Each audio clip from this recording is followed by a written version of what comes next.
अस्सलाम वालेकुम व्यूअर्स, आप सब कैसे हैं? उम्मीद है आप सब खैरियत से होंगे। तो आज मैं आपको गले पे बहुत ही आसान तरीके से पैपिंग लगाना सिखाऊंगी कि जो न्यू होते हैं उनके लिए बहुत ही मुश्किल होती है पैपिंग लगाना, तो कितनी आसान होगी इस तरह से अगर आप पैपिंग लगाएंगे तो ये गला में जैसे आपका नाप हो वैसे आप रख सकते हैं। 3 इंच मैंने ऊपर से चौड़ाई ली और 6 इंच इसकी लंबाई ली है।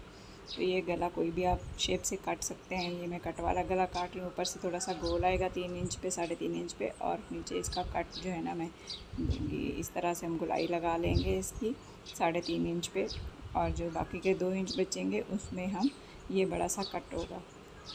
इस तरह से आप ये गला कटिंग करके, और हम डायरेक्ट कपड़े पे नहीं चिपकाएंगे क्योंकि शर्ट पे चिपकाएंगे। जो न्यू सीखने वाले होते हैं उस पर कपड़े पे चिपका कर फिर गला बनाना और गले के ऊपर जो है ना शर्ट को फिर वो लगाना, स्टिचिंग करना तो बहुत ही मुश्किल हो जाता है। तो हम डायरेक्ट इस पे लगाएंगे और हम पतला पतला सा फ्यूजिंग काटेंगे, क्योंकि ये देख सकते हैं हम इसको भी मैं और मज़ीद पतला करूँगी ताकि हम जब पैपिंग लगाएं उसमें से फ्यूजिंग बाहर ना निकला हो। जब हम वॉश करेंगे शर्ट को तो फिर वो शर्ट का क्या होता है कि फ्यूजिंग धुलने के बाद अजीब सी हो जाती है, ऊपर निकल होती है। अब हम शर्ट के ऊपर ये डायरेक्ट चिपका लेंगे प्रेस करके अच्छे से। फ्रंट की उल्टी साइड पे चिपकाना है, सीधी पे नहीं चिपकाना, और इसको सेंटर पे रखना है। जो कट इसका बना हुआ आ रहा है ये आप देख सकते हैं।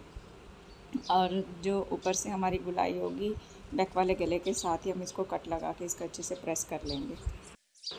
और हमारा गला ये देखें अच्छे से प्रेस हो गया है। इसके बाद हम ये जो अंदर का कपड़ा है साथ ही साथ फ्यूजिंग के कट करना है। कपड़ा बिल्कुल भी नहीं छोड़ना, क्योंकि कपड़ा छूटा हुआ होगा तो आपकी पैपिंग बिल्कुल भी सही नहीं लगेगी।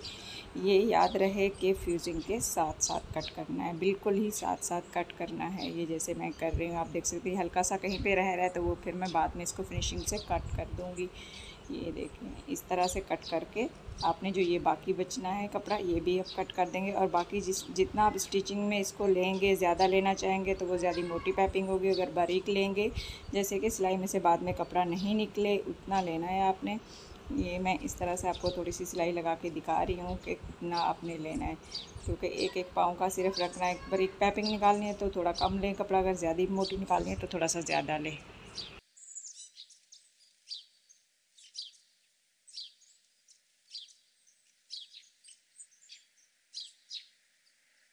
और इस तरह से हमने पूरे में पैपिंग ये लगा लिया। अब इसको हल्का सा जहाँ पे कट आ रहा है और पैपिंग को भी इस तरह से कट लगा देंगे ताकि ये फ़ोल्ड होने में आसानी हो। और जो दूसरी हम इसको फ़ोल्ड करके ये देखें उल्टी साइड पे यूँ पलट देंगे। जितनी हमें बारीक रखनी है, जितनी मोटी रखनी है, और अंदर इसका कपड़ा भराई करते जाना है, वो भी फिंगर की मदद से, क्योंकि इस तरह से आपकी पैपिंग में भराई होगी तो वो बहुत ही प्यारी लगती है, फिनिशिंग से लगती है। अगर आप कपड़ा उसमें अंदर भरते जाएँ, अगर यूँ पलट देंगे खाली तो वो उसकी फिर फिनिशिंग नहीं होगी।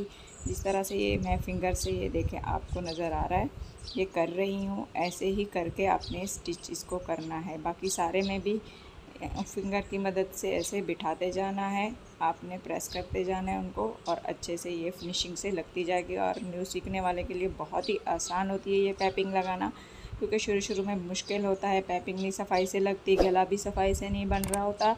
तो इसमें कोई ना मुश्किल होगी गला बनाने में और ना पैपिंग लगाने में मुश्किल होगी। बहुत ही आसानी से आपका गला भी फिनिशिंग से बन जाएगा, और पैपिंग भी आप कोई भी स्टाइल में लगाना चाहें तो वो बहुत ही आसानी से लग जाएगी।